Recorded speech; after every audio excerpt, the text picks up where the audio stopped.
So the first thing we need to do is we need to be able to balance the equation. So this is a combustion reaction. So we balance oxygen last. It's a 2, it's a 6 and a 2 to begin with. That's a 1, that's a 2, and it's a 2 plus 1, 3. So the trick to balancing a combustion reaction in this case would be to blindly add a 2 in front of the hydrocarbon. So that'll make that carbon a 4, it'll make my hydrogen a 12. So now I've got to balance the carbon on the other side. So I'm going to put a 4, and that's going to be a 4. And now I have to make it a 12, so I'm going to multiply it by 6, and it'll be a 12. Now I'm going to count my oxygen that's coming from carbon dioxide, which is 8. Plus, I'm going to count my oxygen that's coming from water, and it's 14 on my product side, and it's 2 on my reactant, so I need to multiply by a 7. I introduce that 7, and that's my balanced equation. So once I have my balanced equation, here is a problem. You have to convert 65 grams of C2 hydrogen into its volume. Now, this is a stoic problem. The way to go about doing this is that gram A will become mole A, will become mole B, will become, well, I'm sorry, you're just converting the grams of that substance into its own volume, not mole B. So mole A will become volume of A. All right? So my first step is I have grams of C2 hydrogen 6. So what am I converting my grams into? Moles of C2 hydrogen 6. And so I have to cancel out of grams of C2 hydrogen 6, which means grams, I get the molar mass, that is 2 carbon and 6 hydrogen. So I get the mass of 1 carbon off of the periodic table, 1 hydrogen off of the periodic table. 2 carbons will be 24.02 and 6 hydrogens will be 6.06. So if you add them all up, you will get the molar mass to be 30.06. So 30.06 is the molar mass of 1 mole of C2 hydrogen 6. Now I'm cancelling out of 1 mole of C2 hydrogen 6 and converting it into liters of C2 hydrogen 6, which is 22.4. So my math in this problem is going to be 65.0 times 22.4 divided by 30.06. So the answer in this case will be, give me a second, 65 times 22.4 divided by 30.06.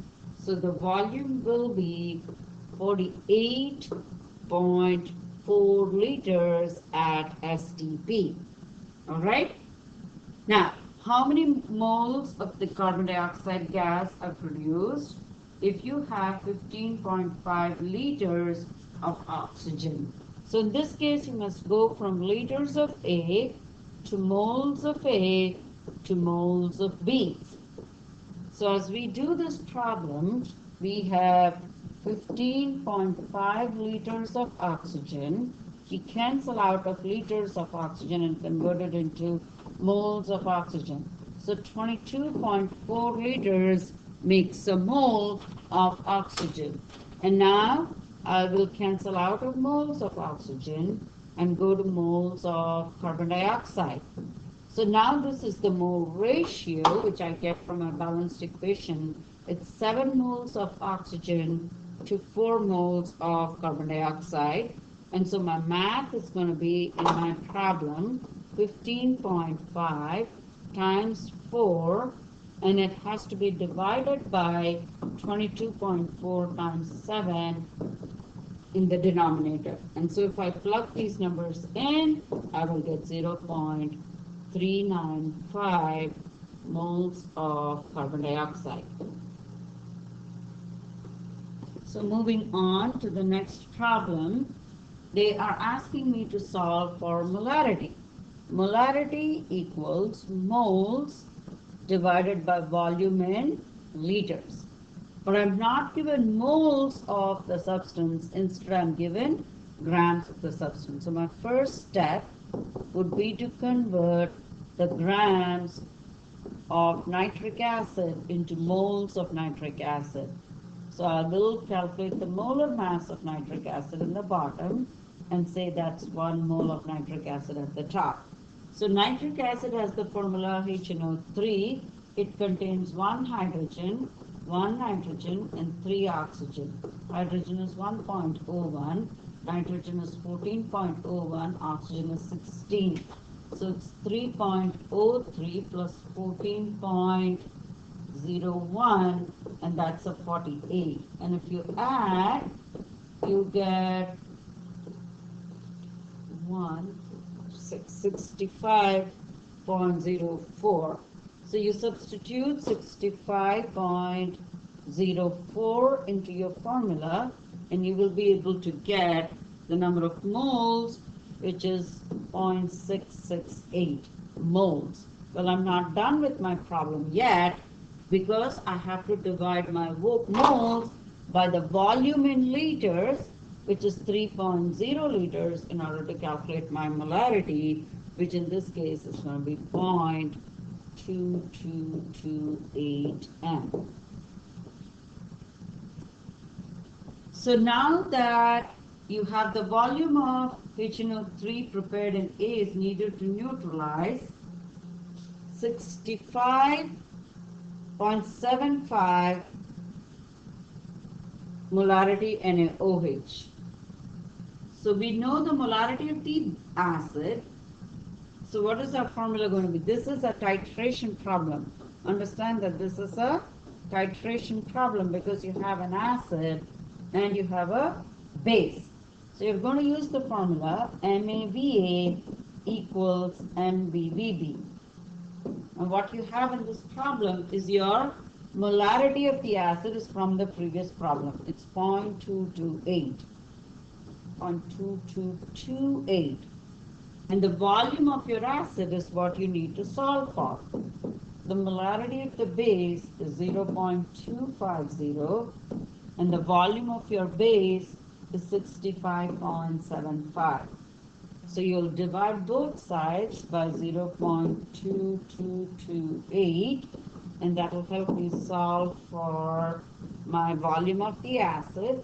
And if you actually do the problem, you will get it to be 73.8 milliliters.